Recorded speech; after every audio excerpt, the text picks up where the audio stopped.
a 7-year-old cannot maintain one cohesive storyline while playing with action figures? Let's debate about it. Bad mystical afternoon. Okay, so today what we're talking about is a 7-year-old that cannot maintain one, basically, storyline while playing with action figures. I've done some of my research, and it looks like that this poor boy in Brockton, Massachusetts, has not been able to keep and maintain a single cohesive storyline.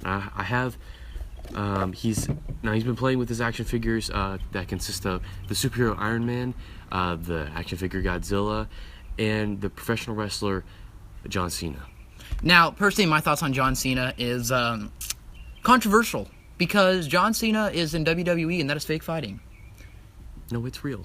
No, it is fake. It's real. Okay. All right. Well, let me controversial subject. Let's get back on topic. So this 7-year-old cannot maintain a storyline, basically meaning he's jumping from Iron Man's battles over to Captain America's battles, which are two totally different battles. So, Sebastian?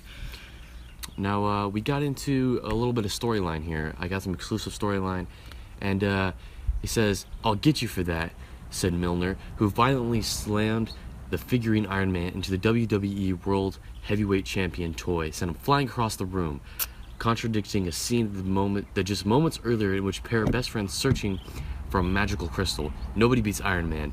I have blaster powers. Okay? He said that Iron Man has blaster powers, but just a minute ago, they were best friends looking for a magical power crystal. And they got thrown into a WWE fighting ring. I have stood on not a WWE fighting ring, but something similar, and they are soft. So when you get thrown to the ground, it does not hurt.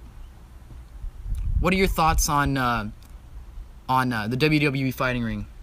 I think that it's 100% real, and they deserve all the fame and all the money because they work hard and, they get buff. They sweat a lot. If you ever see how shiny they are, that's all sweat. That's not oil. People say it's oil. No, it's sweat because they just ate 4 Big Macs before that started. Okay, getting on topic. This 7-year-old has a odd kind of thinking process of how superheroes should fight. Getting thrown into I'm going to say octagon, but it's not. It's a square. Getting thrown into a square that is squishy. And just the people fighting. Iron Man fighting who? A Barbie doll. A man Barbie doll. A Ken doll. Now, according to eyewitnesses, the story ultimately became impossible to follow. So I just brought up some information here on my Mac. So pretty much what's going on now is second graders aren't being taught what they used to be taught. They're just sitting in their classroom with coloring books. Now, personally, I feel that our second graders should be running our country, not just drawing on it. They're drawn in the States, making California green when it should actually be white, or rainbow, as I should say, for all the different feelings going on in California right now. So I just feel that second graders should be put more to the task and held with more responsibility. Okay, to further continue the story, so if you remember last, Iron Man just blast John Cena across the room. And to continue the story, he says, "Hurry, the bad guys are getting away," said Milner, flying a Lego Batcopter with one hand while making Godzilla action figure fly across the couch cushion in pursuit of an entirely unknown adversary whose offenses were not specified. "We capture you, you're now in jail." Okay, so, they got him in jail using the Batcopter, using whatever, dude. It doesn't make any sense. And this is totally unexpected from a second grader. Okay, the best films have come from second graders. Okay, second graders are the next generation. They've written Jaws, Jurassic Park, the Star Wars quadrilogy. And those are films you mentioned and you made in second grade, correct? Correct. So basically what my partner here, Sebastian's talking about is we're expecting more from second graders, and they haven't done enough they haven't contributed enough to our society now. Personally, I think we should have a second grader president. You know how awesome that would be? It'd be raining ice cream, cookies. And action figures, dude. Free action figures for everyone. Yeah. Everyone to share, everyone to have, everyone to play with. But you have to respect it, and you have to know how to use them. You can't just, go all willy-nilly, have a kid like this who doesn't know how to have a storyline. Okay, you gotta have a good storyline. You gotta have you know, you gotta have a beginning, you gotta have a middle, you gotta have an end. And you gotta have your climax. You gotta have your climax, dude. And character flaws are key, man. Yeah. You're gonna want to write all this out. You know what? At this point, I'm pretty sure you guys have noticed that you guys are gonna want to take out a pen and paper and start taking notes on both of our everything we've been talking about so far. Because you guys, believe me, after this, you guys will be amazing. This isn't an intro to film or anything. We're just talking about how to make a story.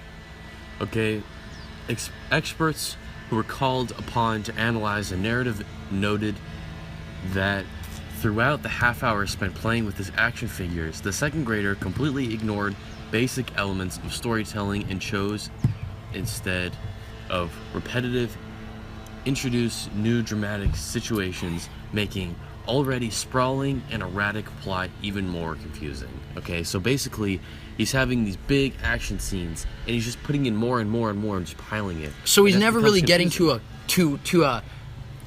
the climax and what it should be, what they're fighting for. It's just they keep fighting and no one knows what he's fighting for. So that's what's really throwing people off and not keeping them interested in listening to this second grader's story. Once you get to that spot, you're just going to want to slowly fall down and maybe have a couple peaks of fighting. And then once you get to that ending solution, Iron Man's just got to die. Captain America is just going to have to kill Iron Man. I mean, sometimes it's just going to have to come down to that. Simply, just the main character is going to have to sacrifice himself for the better good of the people. Yeah, I just looked something up. Iron Man is a very selfish person with all his money. He reminds me a lot of me. So pretty much just, you've got to have that rising action, then you've got to have that climax, and then you've got to have that downfall to just whatever you want to happen. But it's got to be logical. It can't just be something random like John Cena throwing someone through a ring. Yeah. And, I mean, it looks like this video is coming to a wrap.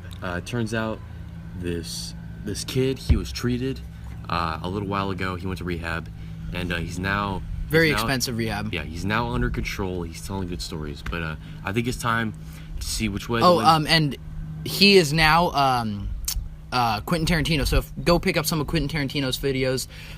He just got out of rehab, so it's going to be interesting to see some of his new films. All right, so it looks like we're wrapping up here. And at the end of every video, you know, we take up a little bit of dust and we see which way the wind's blowing.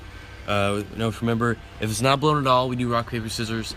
And if it's blowing that way, then we have to... He slaps me, and if it's blowing that way, I slap him. Yeah, okay, so let's see.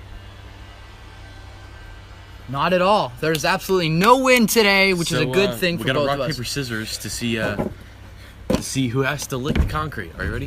All right, I'm ready. Ready. Best 2 out of 3. All right. Wait, okay. All right, that's 1 for me. Oh, that's 2 for me. All right. I gotta lick the concrete. Gotta lick the concrete, dude. All right, so we'll put that in Bad Mystical even more. So see you guys there.